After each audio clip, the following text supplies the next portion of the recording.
हरिद्वार नगर कोतवाली क्षेत्र में दरिंदगी की घटना के बाद से हर कोई गमजदा है।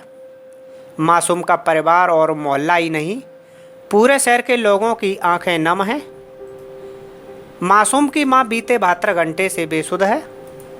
पिता की खामोशी टूट नहीं रही। छोटा भाई भी गुमशुदा है। घर पर सांत्वना देने वालों की लंबी लाइन लगी है। किसी को समझ में नहीं आ रहा कि परिवार को किस तरह धीरज बनाएं। हरिद्वार में बीते 3 दिन पहले 11 वर्षीय बच्ची की हत्या के बाद स्थानीय निवासियों में कातिलों को पकड़ने की मांग उठने लगी है, जिसको लेकर आज रोड पर कैंडल मार्च निकाला गया। हमारी मांग ये है कि उन्हें चुरा पिला के जलाया जाए हमारे सामने, और वरना हमारे सामने फांसी की सजा सुनाई जाए। जिस तरह वो बच्ची तड़प तड़प के मरी है, उस तरह इनको तड़पा तड़पा के मारना चाहिए। इनको जेल में नहीं मारना, इनको जेल की रोटी नहीं खिलानी, इनको हमारे सामने यहाँ मारना है। ये देखो इसकी बहन की हालत, ये चुप नहीं हो रही है तब से। इसकी हालत इतनी बेकार हो चुकी है, उस बच्ची को डमी बता के सारी बात टाल दी है। राजीव गुप्ता है इसमें मेन। वो क्या लगता है इतना टाइम हो गया पुलिस को गिरफ्तारी नहीं है तो राजीव उस समय कमरे में ही था जहाँ बच्ची की लाश मिली, और राजीव ये बताकर भागा है कि वो डमी है। डमी बता के पुलिस वाले जब उस कमरे में थे तो राजीव भागा कैसे? नीचे इतनी फोर्स लगी हुई है, एक बंदा अपनी इजाजत के बिना ऊपर नहीं चढ़ पा रहा है, पुलिस के इजाजत के बिना, तो वो कैसे भागे ऊपर? वो कैसे नीचे आके भाग गया? हरिद्वार की इस कॉलोनी के लोगों के चेहरे पर दरिंदगी को लेकर गुस्सा और बेटी को खोने का गम साफ दिखाई दे रहा है। तीसरे दिन भी मोहल्ले के लोग शोक से नहीं उबर पाए। अपहरण, दुष्कर्म और हत्या के आरोपी मामा भांजे को हर कोई फांसी देने की मांग कर रहा है। पुलिस की भूमिका को लेकर भी लोग सवाल दाग रहे हैं। लोगों का कहना है कि पुलिस ने भी लापरवाही बरती है।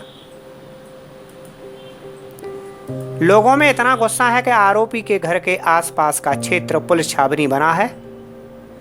पुलिस को आशंका है कि लोगों का गुस्सा कभी भी भड़क सकता है, इसलिए जिले भर की अलग अलग थानों की फोर्स की तैनाती के साथ पीएसी को भी रिजर्व रखा गया है। चौधरी देवपाल सिंह राठी। ये क्या किस सभा के अध्यक्ष? मैं यहाँ जाट महासभा पंचपोरी हरिद्वार का अध्यक्ष हूँ। क्या मांग है?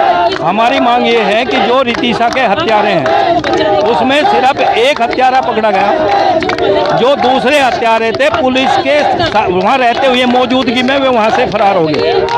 आज सुबह भी हमने प्रशासन से कहा है, कल भी हमने शोक सभा में शमशान घाट पर कहा था कि 24 घंटे के अंदर यदि आपने हत्यारों को अरेस्ट नहीं किया तो उसके बाद हम प्रोटेस्ट करेंगे। जो हमारे से होगा हम करेंगे, जो आपसे होगा आप करेंगे। तो उसी उसमें ये आज तो एक तरह का सांकेतिक है, कैंडल मार्च है, शांतिपूर्ण है।